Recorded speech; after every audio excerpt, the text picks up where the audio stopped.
Of the UN का development, किस प्रकार से हम इसका एवोल्यूशन करेंगे इसके बारे में देखा है। The first world war encourage the world is to invest in an international organization to deal with the conflicts. Many believe that such an organ would help the world to avoid war. As a result, the League of the Nations was born. However, despite its intentional sources, it could not prevent the Second World War. 1939 to 1945, many more people died and were wounded in this war than ever before. Now, कहते हैं कि first world war ने दुनिया को इस बात जगाया कि झगड़ों के निपटारे के लिए एक इंटरनेशनल ऑर्गेनाइजेशन बनाने का उन्होंने प्रयास किया और ये जरूरी भी था और ये किया जाना भी चाहिए था। और इसका परिणाम स्वरूप या इसका जो result the league of nation का जन्म हुआ। स्टार्टिंग में ये बहुत सक्सेसफुल रहा, लेकिन सेकेंड वर्ल्ड वार जो 1939 से 1945 में था, इसे रोका नहीं जा सका। इसके अंदर पहले इसकी तुलना इस फर्स्ट वर्ल्ड वार में कई ज़्यादा लोग इसके अंदर सेकेंड वर्ल्ड वार के अंदर घायल हो गए थे। The UN was founded as a successors of the League of Nations. It was stabilized in the 1945 immediately after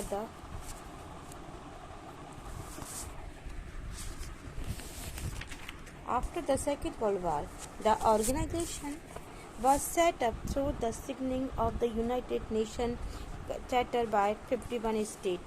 It tried to achieve what the legal could not believe between the two world wars. The UN objective is to prevent international conflict and to facilitate cooperation among states. It was founded with the hope that it would act to stop the conflicts between states escalating into the war, and if war broke out, to limit the extent of hostilities.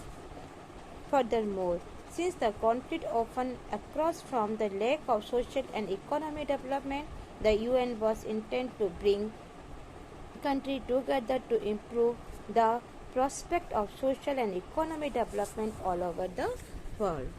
Now, league of nation के representative के रूप में UNO को stabilise किया गया। नौ second world war की समाप्ति के तुरंत बाद 1945 में इसे स्टेबलाइज किया गया। 51 कंट्रीज इसके पहले 51 कंट्रीज ने इसमें दस्तखत किए, अपने सिग्नेचर किए और इसके साथ ही इसको स्टेबलाइज कर दिया गया। सेकेंड वर्ल्ड वार के बाद में लीग ऑफ नेशन जो अब नहीं रहा है, जो कर नहीं पाया था पूरे वर्ल्ड के अंदर पीस को स्टेबलाइज, लेकिन इसने उसे करने की थोड़ी बहुत कोशिश करी। तो यूएनओ का उद्देश्य था इंटरनेशनल झगड़ों को रोकना और बीच बचाव करना, एक नया राह को दिखाई देना जिससे कि पीस को हम स्टेबलाइज कर सके।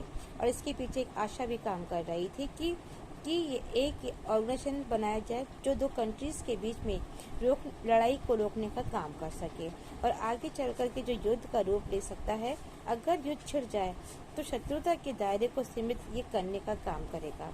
इसके अलावा जितने भी कॉन्फ्लिक्ट्स होते हैं अक्सर सोशल को लेकर के, इकोनॉमी को लेकर के या इकोनॉमी की कमी के कारण या सोशल में कोई डेवलपमेंट के कारण ये जो कॉन्फ्लिक्ट्स होते हैं, इसके लिए भी पूरे वर्ल्ड के अंदर सोशल और इकोनॉमी डेवलपमेंट की आवश्यकता को बढ़ाने के लिए अलग अलग कंट्री के साथ में या उन कंट्रीज को साथ में लेने की कोशिश की गई है।